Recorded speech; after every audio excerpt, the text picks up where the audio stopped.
Friends ఈరోజు topic ఏంటంటే యూట్యూబ్లో స్టాండర్డ్ యూట్యూబ్ లైసెన్స్ అంటే ఏమిటి, స్టాండర్డ్ యూట్యూబ్ లైసెన్స్ ద్వారా మనము అప్లోడ్ చేసేటటువంటి వీడియో కరెక్ట్గా మనం అప్లోడ్ చేస్తున్నామా, లేకుంటే వేరే వాళ్ళ కంటెంట్ని ఏమన్నా మనం యూస్ చేసి ఈ స్టాండర్డ్ యూట్యూబ్ లైసెన్స్ అనేటటువంటి ట్యాగ్ని మన యొక్క వీడియోకి అప్లై చేస్తే దాని వలన వచ్చే ప్రయోజనం ఏమిటి అనేటటువంటి విషయం పైన ఈరోజు ఈ వీడియోలో డిస్కషన్ అయితే చేద్దాం ఫ్రెండ్స్.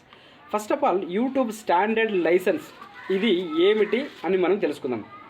యూట్యూబ్లో మన యొక్క ఓన్ క్రియేటివిటీని యూజ్ చేసి మనం జెన్యూన్గా కంటెంట్ చేస్తే దానిని యూట్యూబ్ స్టాండర్డ్ లైసెన్స్ అంటారు. అంటే మన యొక్క సొంత వ్లాగ్స్ కావచ్చు, సొంత కుకింగ్స్ ఛానల్స్ కావచ్చు, సొంత టెక్ ఛానల్ కావచ్చు, మనము సొంతంగా ఓన్ క్రియేటివిటీ చేసేటటువంటివి ఏదైనా కూడా యూట్యూబ్ ఓన్ క్రియేటివిటీ, గుర్తుపెట్టుకోండి, యూట్యూబ్ ఓన్ క్రియేటివిటీ, దానిని స్టాండర్డ్ యూట్యూబ్ లైసెన్స్ కింద అప్లై చేసుకోవచ్చు.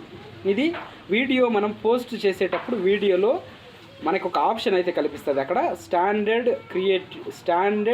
యూట్యూబ్ లైసెన్స్ అని, ఇంకొక ఆప్షన్ వచ్చేసి క్రియేటివ్ కామెంట్స్ అని. క్రియేటివ్ కామెంట్స్ గురించి నేను ఒక వేరే వీడియోలో అయితే మీకు చాలా క్లియర్గా ఎక్స్ప్లెయిన్ చేయడం అయితే జరుగుతుంది. ఫస్ట్ ఆఫ్ ఆల్ ఈరోజు స్టాండర్డ్ యూట్యూబ్ లైసెన్స్ గురించి మాత్రమే నేర్చుకుందాము. ఈ స్టాండర్డ్ యూట్యూబ్ లైసెన్స్ ద్వారా మనకు ఉపయోగం ఏమిటంటే, మనం వీడియో పెట్టినప్పుడు మన యొక్క కంటెంట్ని వేరే వాళ్ళ యొక్క ఛానల్లో యూజ్ చేసుకొని అప్లోడ్ చేయడం వలన ఇమీడియట్గా మనకి మెయిల్ నోటిఫికేషన్ అయితే వస్తుంది ఫ్రెండ్స్. ఈ మెయిల్ నోటిఫికేషన్ ద్వారా మన యొక్క స్టాండర్డ్ ఏదైతే ఉందో దాన్ని వాళ్ళు యూజ్ చేస్తున్నారు అనేసి యూట్యూబ్ వాళ్ళు మనకు ఒక నోటిఫికేషన్ రూపంలో పంపించడం అయితే జరుగుతుంది. ఈ నోటిఫికేషన్ ద్వారానే మనము మన యొక్క వీడియోస్లో ఉన్నటువంటి కంటెంట్ని ఎవరైనా దొంగలిస్తే దానిపైన మనం స్ట్రైక్ అయితే వేయడం జరుగుతుంది.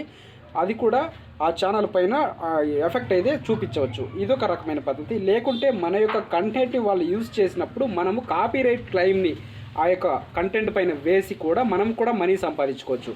ఇదొక దారి. ఈ విధంగా కూడా స్టాండర్డ్ యూట్యూబ్ లైసెన్స్ క్రియేట్ చేయవచ్చు. ఒకవేళ మీరు యూట్యూబ్లో మీ కంటెంట్ కాకుండా వేరే వాళ్ళ యొక్క కంటెంట్ని యూజ్ చేసి స్టాండర్డ్ యూట్యూబ్ లైసెన్స్ కనుక పెడితే ఏమవుతుందంటే ఫ్రెండ్స్, యూట్యూబ్లో మీరు అప్లోడ్ చేసిన ఇమీడియట్ 15 నిమిషాలలో ఆ యూట్యూబ్ ఆల్గారిథం వచ్చేసి ఇంటర్నల్ ఆడిట్ చేస్తుంది. అక్కడ మీకు వీడియో అప్లోడ్ చేసినప్పుడు క్లీన్గా కనిపిస్తుంది. చెక్స్ అని ఒక ఆప్షన్ అయితే వస్తుంది.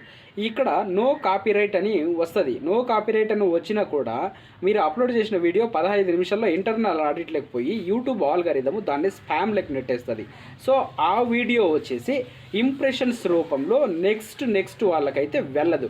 మీరు ఎన్ని క్లిక్ త్రూ రేట్స్ కొట్టినా కూడా ఆ వీడియో అయితే నెక్స్ట్ ప్రజల్లోకైతే రీచ్ అవ్వదు. సో ఇలాంటి తప్పులు అయితే చేయకండి. మీరు జెన్యూన్ కంటెంట్ని వాడేటప్పుడు యూట్యూబ్ స్టాండర్డ్ లైసెన్స్ని అప్లై చేసుకొని దాని ద్వారా అయితే వీడియో అప్లోడ్ చేస్తే మీకైతే మంచి ఫలితాలు అయితే వస్తాయి ఫ్రెండ్స్.